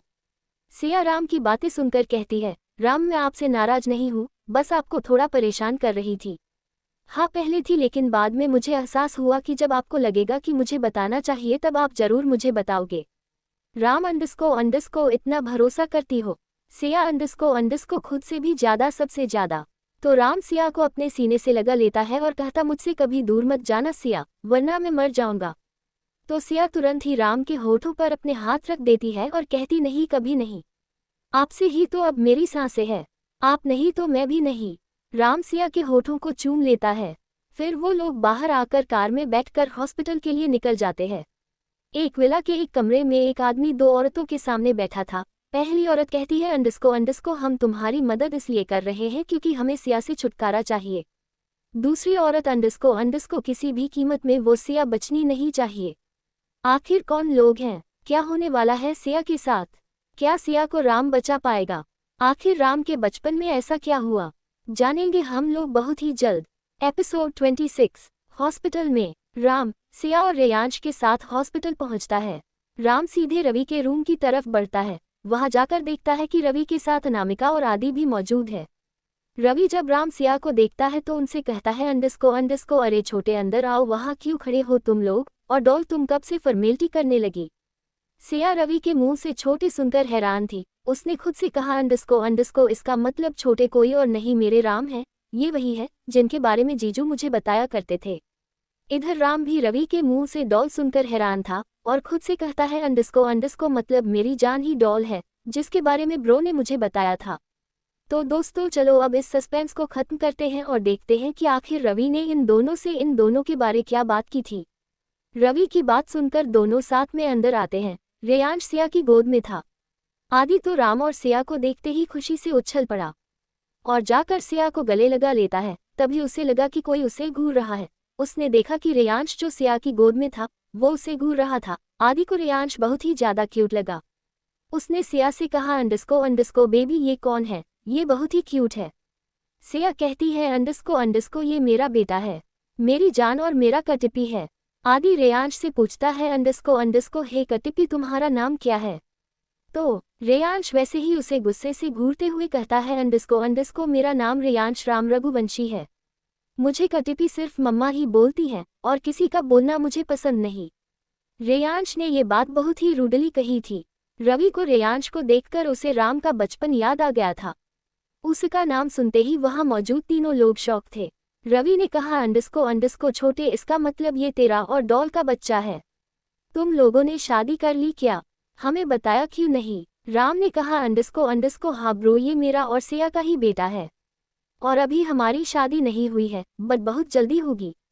राम अब सबको यही बताना चाहता था कि रेयांश उसका और सिया का ही बच्चा है। सिया को भी इससे कोई प्रॉब्लम नहीं थी। सिया भी रेयांश को खुद का ही बेटा मानती है। रवि खुश होते हुए कहता है अंडस्को मतलब मैंने सिर्फ तुम लोगों से बात की और तुम लोगों ने तुरंत ही मान भी ली। रवि आगे कहता है अंडस्को छोटे मैंने तुझसे कहा था ना कि डॉल तेरे लिए परफेक्ट होगी, और देख आज तूने डॉल को ही चुना। राम बस हमें सर हिला देता है।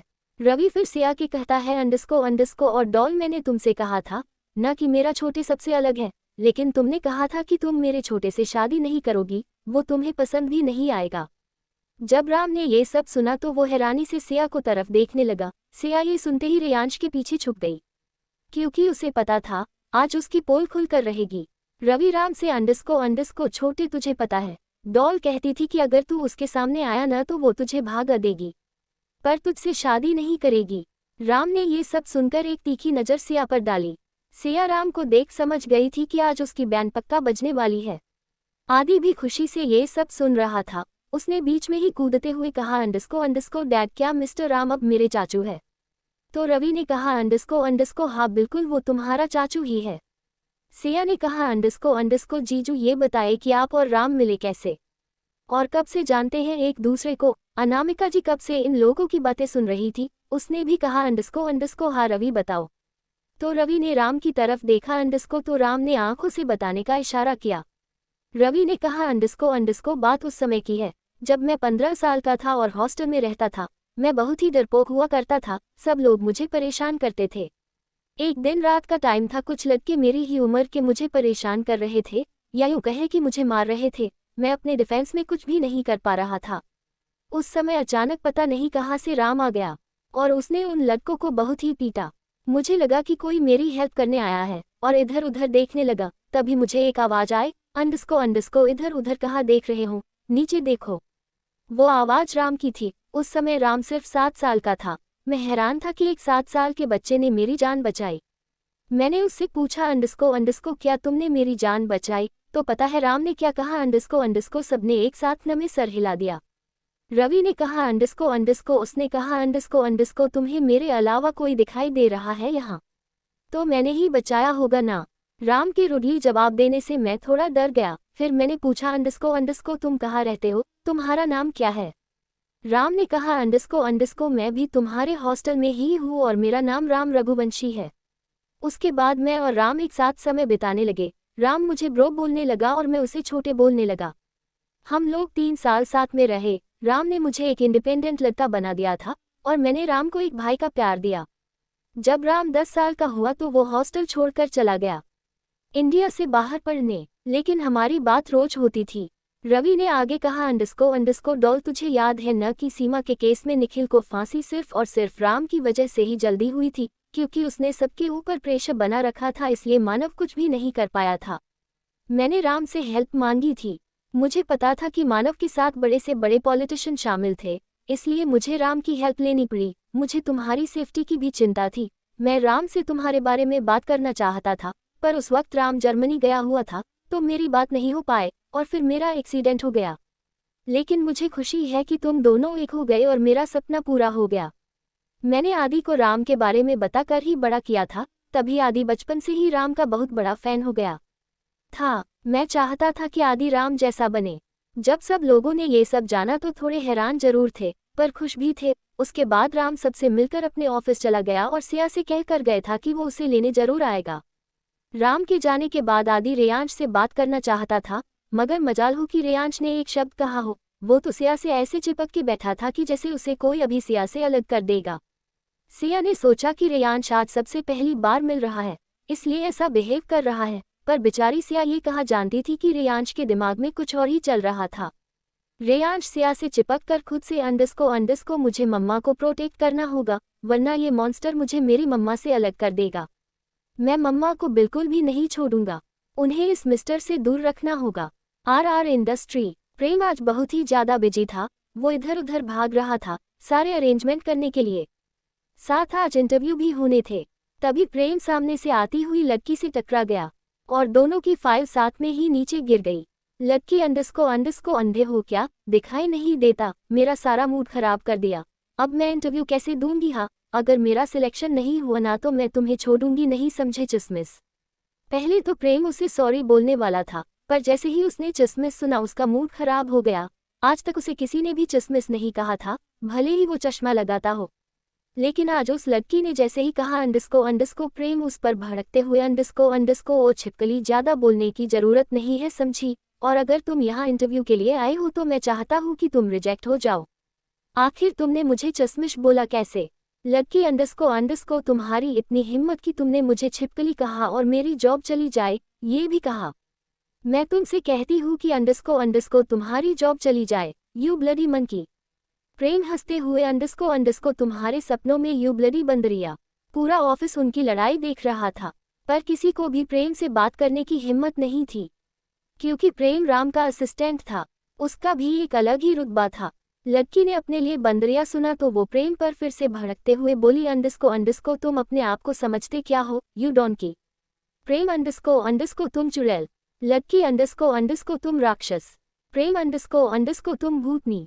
लड़की कुछ बोलती उससे पहले ही किसी की एक भारी और गुस्से से भरी गरजती हुई आवाज आए, अंडस्को ये क्या हो रहा है यहाँ।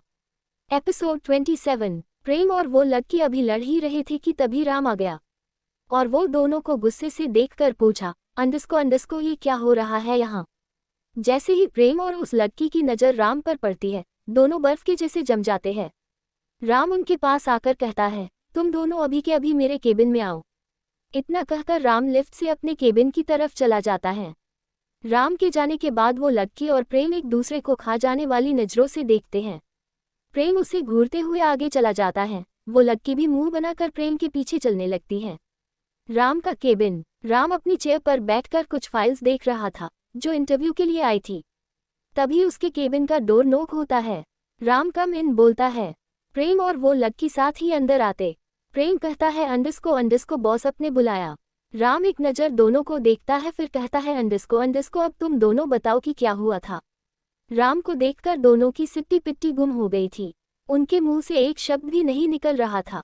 राम उस लड़की से, अंडस्को मिस नैना श्रीवास्तव आप यहाँ इंटरव्यू के लिए आई थी। नैना अपना नाम सुनकर चौंक जाती है और जल्दी से हाँ बोलती है। प्रेम मन में, अंडस्को अच्छा इस छिपकली का नाम नैना है, भगवान करे इसे राम ऑफिस से निकाल दे, फिर मैं देखता हूँ कि ये कैसे यहाँ जॉब करेगी। प्रेम सोच ही रहा था कि राम उसे आवाज देता है, प्रेम। तो प्रेम चौंक कर हाँ बॉस बोलता है।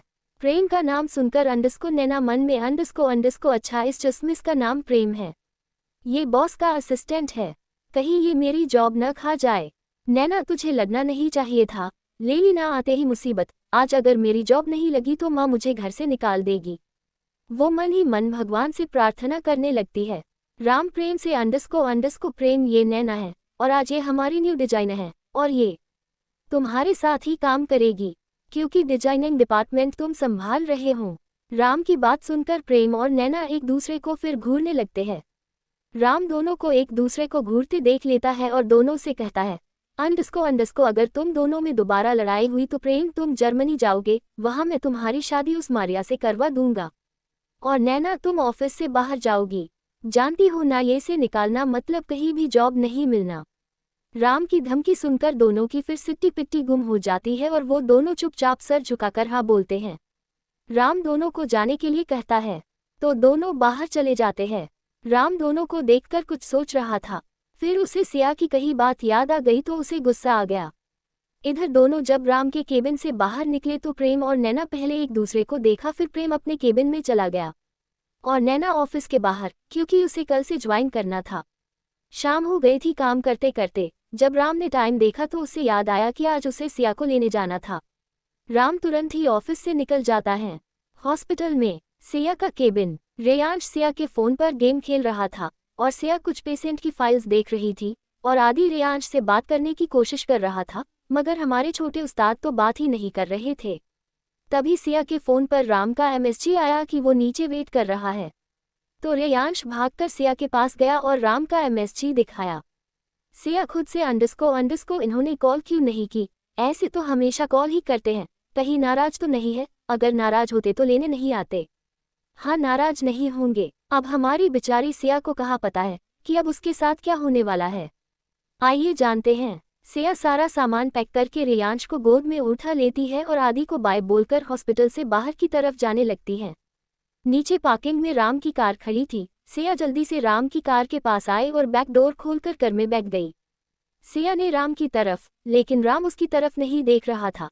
अब सिया को टेंशन होने लगी थी कि कहीं राम उससे सच में नाराज न हो, नहीं तो पता नहीं वो क्या करेगी। कार सीधे आरआर मैंशन पर जाकर रुकती है। इस बीच पूरे रास्ते राम ने एक शब्द नहीं कहा था।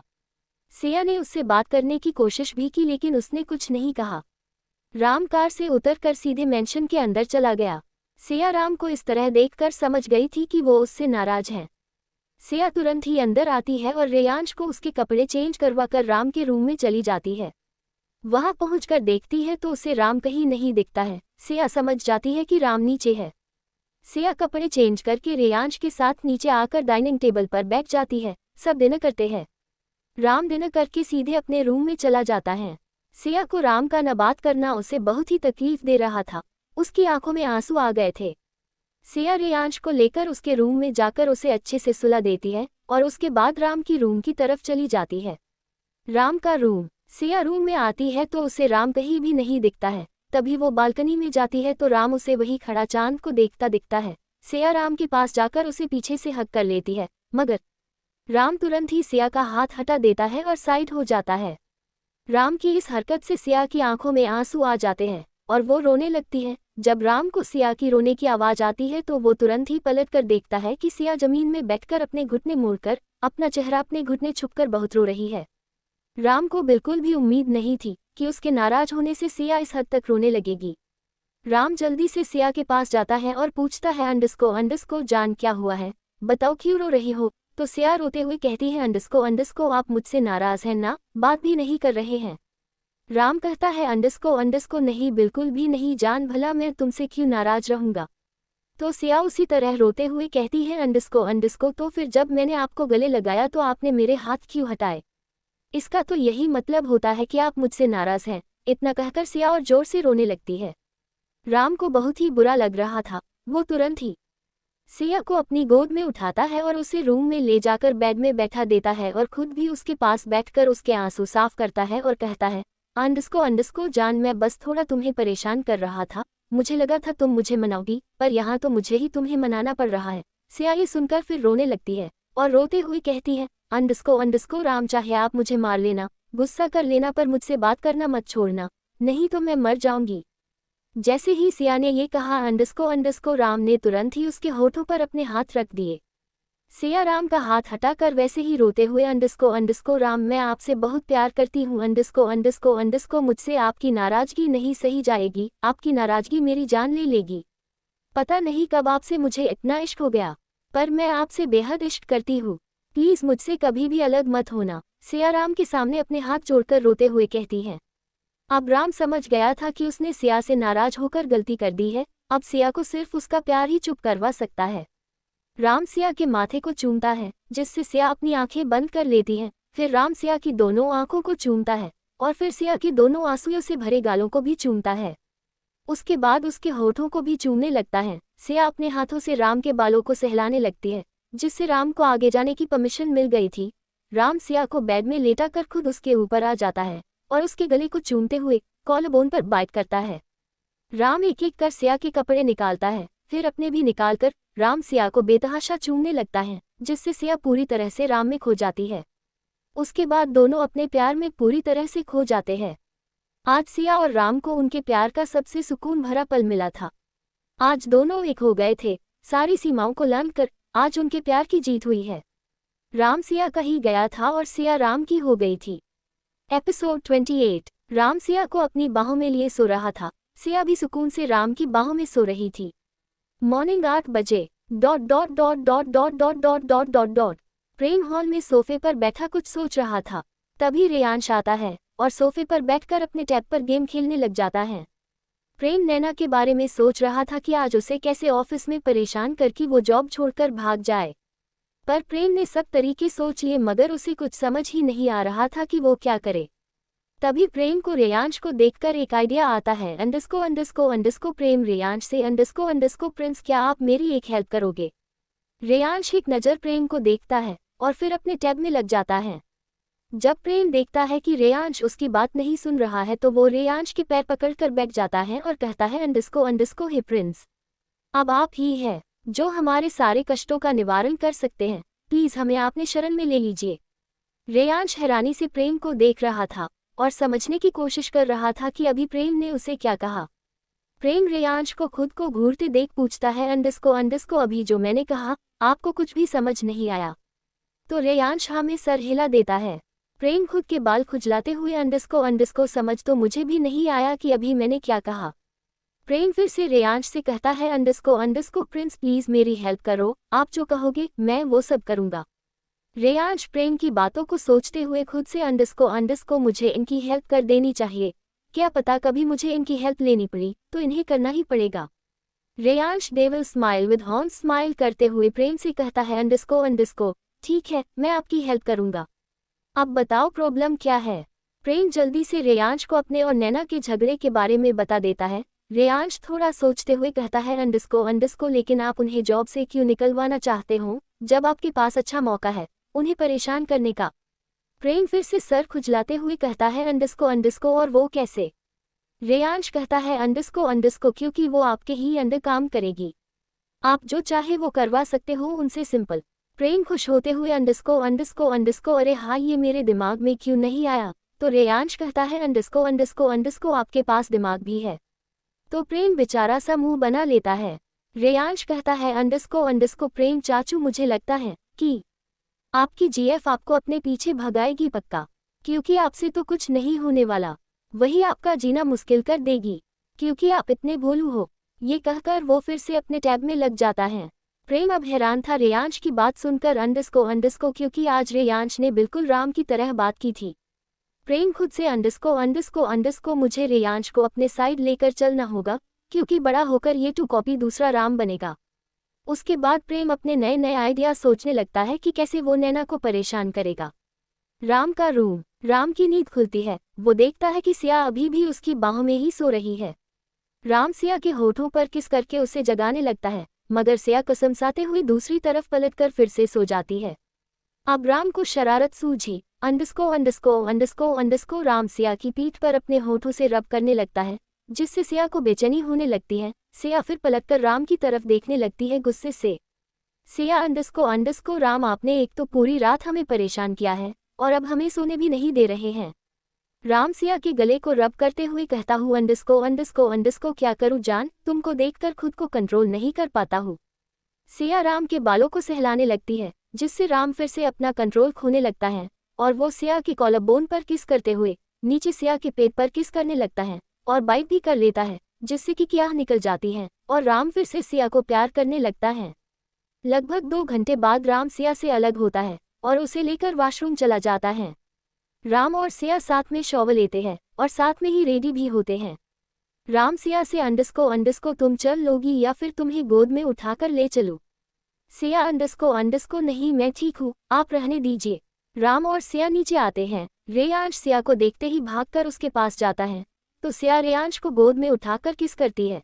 सब लोग डाइनिंग टेबल पर बैठकर नाश्ता करते हैं। तभी सिया को कॉल आता है। सिया कॉल उठाकर हेलो बोलती है। अंडस्को उधर से कुछ कहा गया तो सिया बस अब बोलती है और कॉल कट कर देती है। राम पूछता है अंडस्को सिया किसका कॉल था।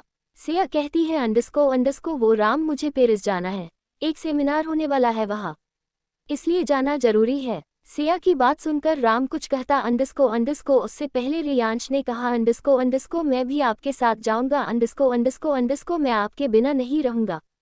सिया रेयांश को समझाते हुए अंडस्को नहीं कटिपी, आप नहीं चल सकते मेरे साथ, मैं काम से जा रही हूँ।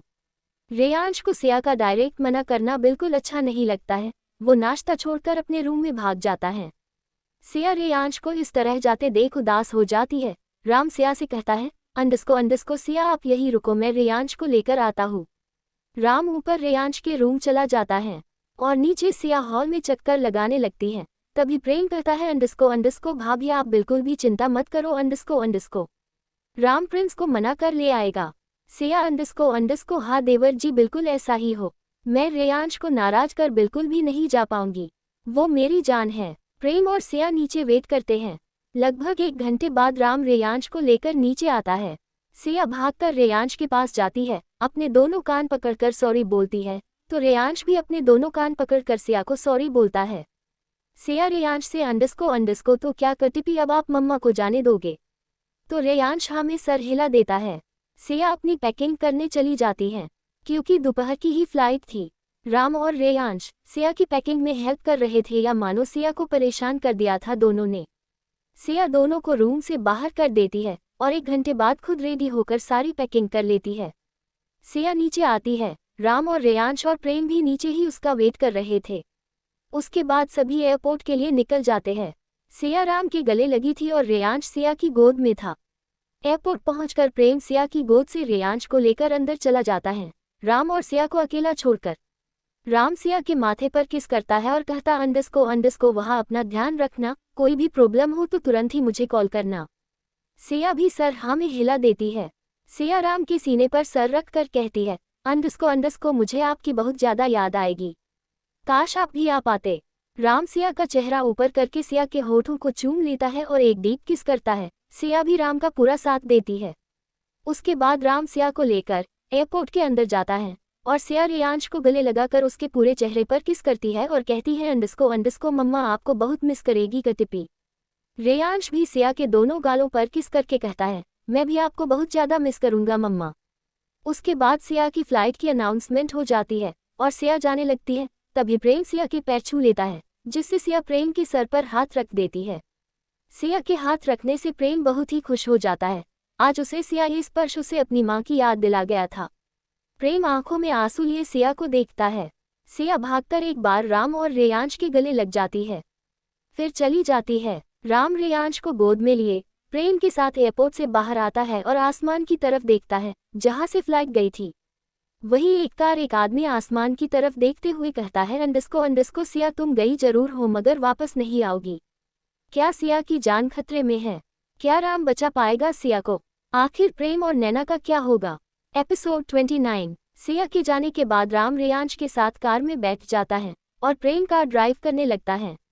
तभी प्रेम रेडियो ऑन करता है जिस पर गाना बज रहा था, मुझसे जुदा होकर तुम्हें दूर जाना है, मुझसे जुदा होकर तुम्हें दूर जाना है, पल भर की जुदाई है, फिर लौट आना है, साथिया संग रहेगा तेरा प्यार, दिल दिल दिल। प्रेम राम से कहता है, अंडस्को राम ये गाना तुम पर बिल्कुल सूट कर रहा है ना? तो राम घूर कर प्रेम को देखता है, लेकिन प्रेम राम की घूरती हुई नजरें नहीं देख पाता। प्रेम राम की चुप देख सोचता है कि अंडस्को लगता है राम भाभी के जाने के गम में डूबा हुआ। तभी इसने कुछ भी नहीं कहा। अब प्रेम राम को परेशान करने का सोचता है।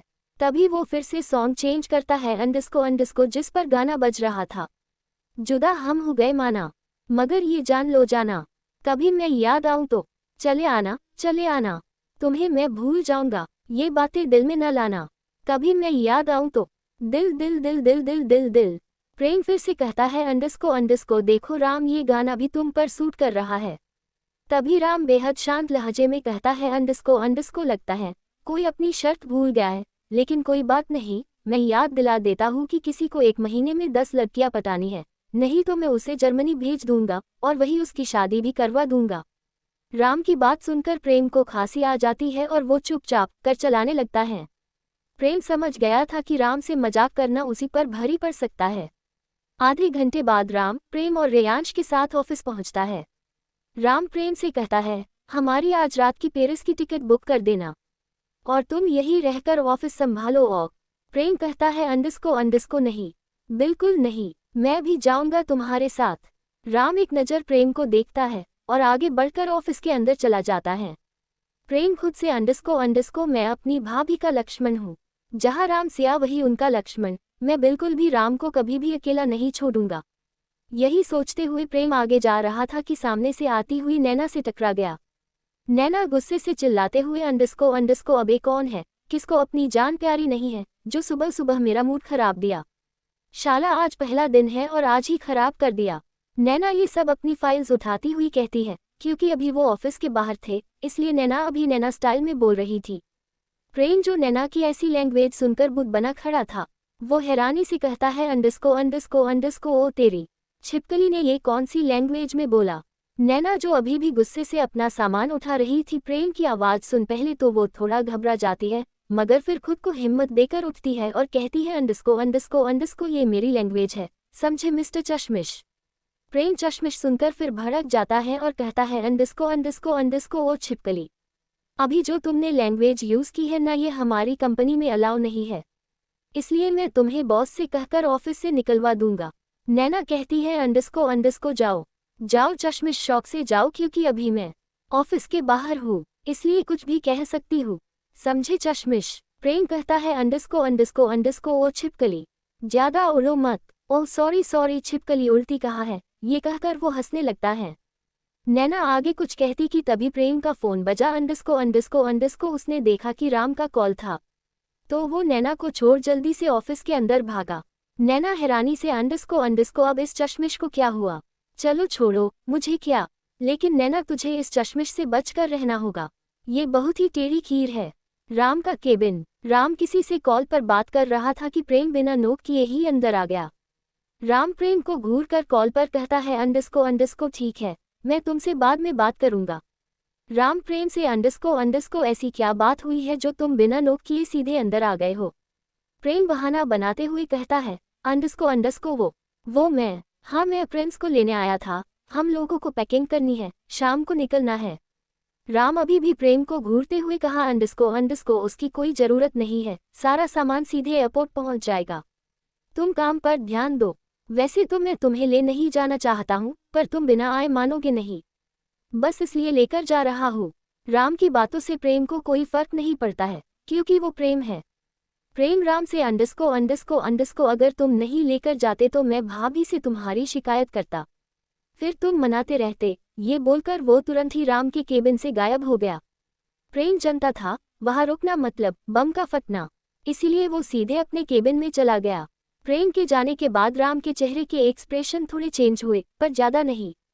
प्रेम का केबिन। प्रेम अपने केबिन में बैठ सोच रहा था कि राम ने उसके आते ही कॉल क्यों कट कर दी। क्या राम उससे कुछ छुपा रहा है? प्रेम अपना सीआईडी दिमाग लगाते हुए सोचता है, आजकल राम मुझसे कोई भी बात नहीं करता सिवाय ऑफिस वर्क के। क्या प्रिंस ने सही कहा था कि अंडस्को मैं बहुत ही ज्यादा भोलू हूँ, पर मुझे लगता है कि मैं बहुत ही ज्यादा स्मार्ट और हैंडसम हूँ। मुझ जैसा तो राम को कहीं भी नहीं मिल सकता है, लेकिन फिर भी राम कुछ तो छुपा रहा है। कहीं भाभी की तो कोई प्रॉब्लम नहीं है। अब मुझे जासूस बनना होगा। आज से मैं जासूस प्रेम हूँ। दिल दिल दिल दिल दिल दिल दिल दिल दिल दिल दिल दिल दिल दिल दिल दिल दिल दिल। रात 10 बजे एयरपोर्ट पर राम और रेयांश एयरपोर्ट पर प्रेम का वेट कर रहे थे, पर हमारे प्रेम साहब का कोई अता पता नहीं है। थोड़ी देर बाद प्रेम अपने न्यू लुक में एयरपोर्ट पहुंचा। जैसे ही वो एयरपोर्ट के अंदर गया, सब घूरकर उसे ही देख रहे थे, क्योंकि प्रेम ने विग लगाई थी और वो बहुत ही फनी लग रहा था। प्रेम राम के पास पहुंचा तो राम और रेयांश हैरानी से प्रेम को देख रहे थे। राम कहता है अंडस्को क्या तुम सर्कस से सीधा यही आ रहे हो? तुम्हें कपड़े चेंज करने का टाइम नहीं मिला है। प्रेम शौक था कि राम ने उसकी सीधे बेइज्जती कर दी। प्रेम राम से अंडस्को तुम्हें तो फैशन का कुछ भी नहीं पता, बोरिंग आदमी। फिर वो रेयांश की तरफ देखकर कहता है अंडस्को प्रिंस तुम बताओ मैं कैसा लग रहा हूँ। रेयांश एक नज़र प्रेम को देखता है और अपना चेहरा न में हिला देता है।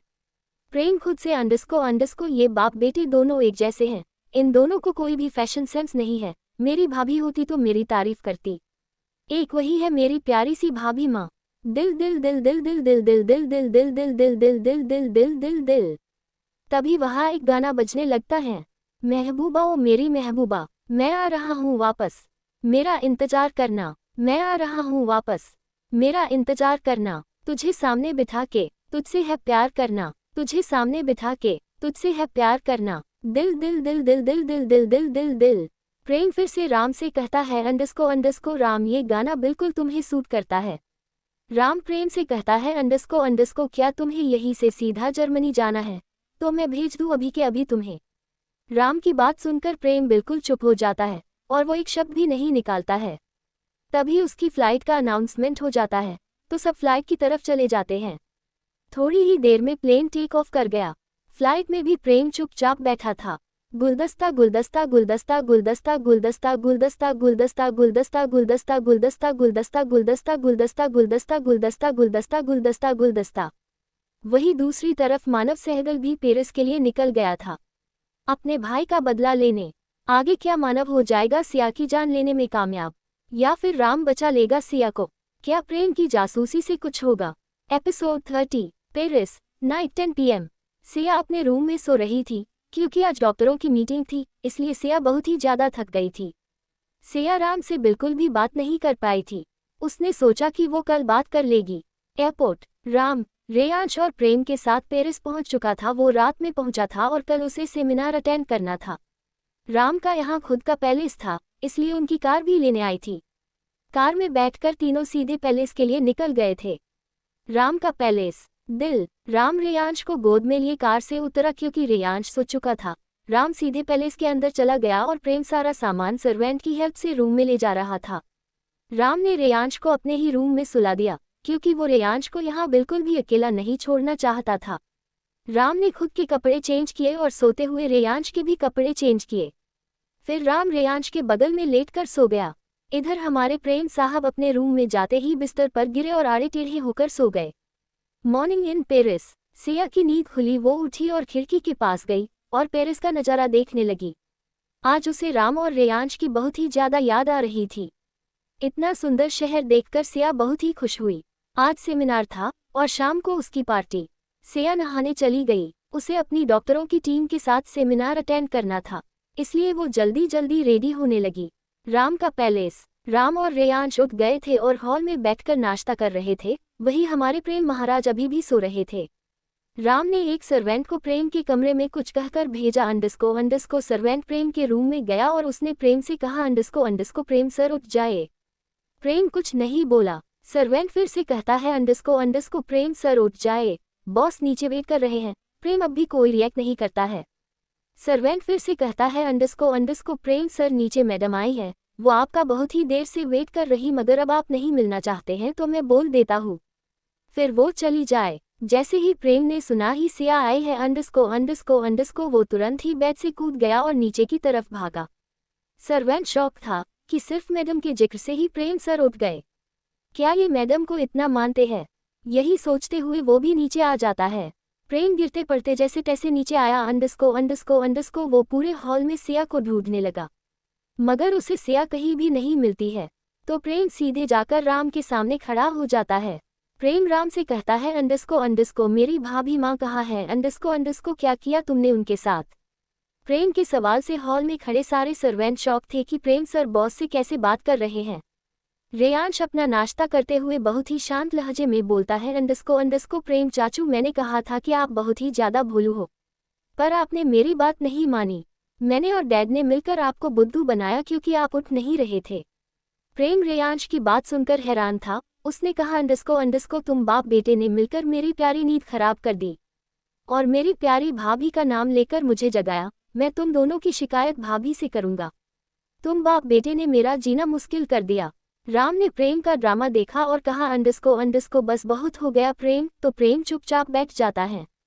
राम आगे कहता है, अंडस्को आज तुम पूरा टाइम प्रिंस के साथ रहोगे और अगर प्रिंस सिया के पास जाना चाहे तो तुम उन्हें लेकर सिया के पास जाओगे और दोनों को प्रोटेक्ट करोगे। यहाँ मेरे कई दुश्मन हो सकते हैं जो सिया और प्रिंस को नुकसान पहुंचा सकते हैं। प्रेम अपने जासूस मोड पर आते हुए कहता है, अंडस्को प्रेम जासूस बिल्कुल रेडी है।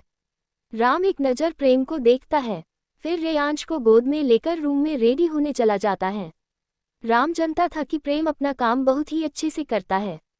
प्रेम भी अपने रूम में रेडी होने चला जाता है।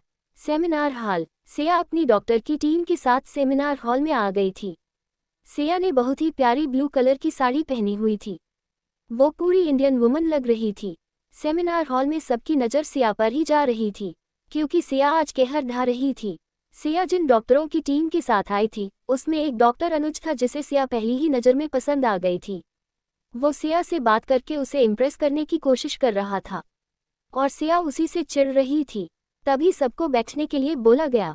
सिया डॉक्टर्स के साथ बैठ गई और मिस्टर अनुज कहा ये चांस हाथ से जाने देना चाहते थे। वो सिया के बगल में जाकर बैठ गए और सिया को देखकर स्माइल करने लगा। सिया भी फीकी हंसी हंस दी। अब बेचारी सिया कर भी क्या सकती थी। तभी कोई स्टेज में आया और कहने लगा, अंडस्को हेलो एवरीवन, आप सबका स्वागत है हमारे इस सेमिनार में। अब हम बुलाना चाहेंगे हमारे chief guest mister Ram Raghuvanshi और हमारे इंडिया के बेस्ट डॉक्टर मिस्टर स्वामीनाथन, और हम सब लोग उनका स्वागत करते हैं। सिया तो राम का नाम सुनकर ही शॉक थी। उसे बिल्कुल भी उम्मीद नहीं थी कि राम यहाँ चीफ गेस्ट बनकर आएगा। तभी राम और स्वामीनाथन साथ में आते हुए दिखाई दिए। राम ने ब्लू कलर का 3-पीस सूट पहन रखा था और रेयांश को अपनी गोद में लिए था। उसने भी बिल्कुल सेम कलर का 3-पीस सूट पहन रखा था। प्रेम उनके पीछे ब्लैक कलर का 3-पीस सूट पहन कर आ रहा था। राम और स्वामीनाथन साथ में स्टेज पर लगी चेयर्स में बैठ जाते हैं और राम रेयांश को प्रेम को देकर उसे सिया के पास ले जाने को कहता है। राम जब सामने देखता है तो उसकी नज़र सीधे सिया की नज़रों से टकरा जाती है। सिया मुंह फुलाकर राम को ही देख रही थी। राम को सिया का फुला हुआ चेहरा देखकर हंसी आती है, पर वो अपने एक्सप्रेशन से बिल्कुल भी शो होने नहीं देता है। राम अपना लेक्चर्स देता है, फिर स्वामीनाथन भी अपना लेक्चर देते हैं। प्रेम रेयांश को लेकर सिया के पास आ जाता है और झुककर सिया के पैर छूता है। सिया भी स्माइल के साथ उसके सर पर प्यार भरा हाथ रखती है और रेयांश को गोद में ले लेती है। रेयांश सिया की गोद में जाते ही उससे चिपक जाता है और कहता है अंडस्को mama I missed you very much, और सिया के दोनों गालों पर किस करता है। सिया भी कहती है अंडस्को मम्मा ने भी अपने कटिपी को बहुत मिस किया। प्रेम कहता है अंडस्को भाभी नॉट फेयर, मैंने भी आपको बहुत मिस किया। तो सिया मुस्कुराकर प्रेम के गाल पर हाथ रखकर कहती है अंडस्को मैंने भी आपको बहुत मिस किया देवर जी। प्रेम खुशी से कहता है अंडस्को भाभी जब भी आप देवर जी कहती हैं ना कसम से नाचने का मन करता है। सिया हंसते हुए और वो क्यों अंडस्को क्योंकि आप ना पूरे हक से कहती हो और आपका यह हक ही हमें बहुत प्यारा है। प्रेम सिया से अंडस्को भाभी क्या मैं आपको भाभी माँ बुला सकता हूँ। प्रेम की बात सुनकर सिया खुशी से बिल्कुल देवर जी अंडस्को ये भी कोई पूछने की बात है। रेयांश भी आज बहुत ही खुश था क्योंकि वो सिया के पास था। वही सिया के बगल में बैठे डॉक्टर अनुज का चेहरा हैरानी से भरा था कि सिया का एक बेटा है। वो तो बेचारा सिया को पटाने की कोशिश कर रहा था, पर अब ये जानकर वो किसी और ढूंढने लगता है। तभी सेमिनार खत्म होने का अनाउंसमेंट हो जाती है और लोग सबसे मिलने लगते हैं। इधर प्रेम और सिया भी रेयांश को लेकर बाहर की तरफ चले जाते हैं क्योंकि राम अभी उनसे नहीं मिल सकता था। वही दूसरी तरफ मानव भी सेमिनार हॉल में मौजूद था। उसने सिया को देख लिया था, उसकी नज़र बस सिया पर ही थी। उसे सिया के अकेले होने का इंतजार था, मगर उसे कोई भी मौका ही नहीं मिल रहा था कि वो सिया के करीब भी जा सके। मानव खुद से अंडस्को कोई बात नहीं सिया, अभी नहीं तो शाम को पार्टी में मुझे मौका जरूर मिलेगा तुम्हारे करीब आने का, मगर तुम मुझसे बच नहीं पाओगी, तुम्हारा मरना तय है। अब आगे क्या मानव सिया को मार देगा, क्या राम सिया को बचा पाएगा, आखिर क्या होने वाला है इस पार्टी में।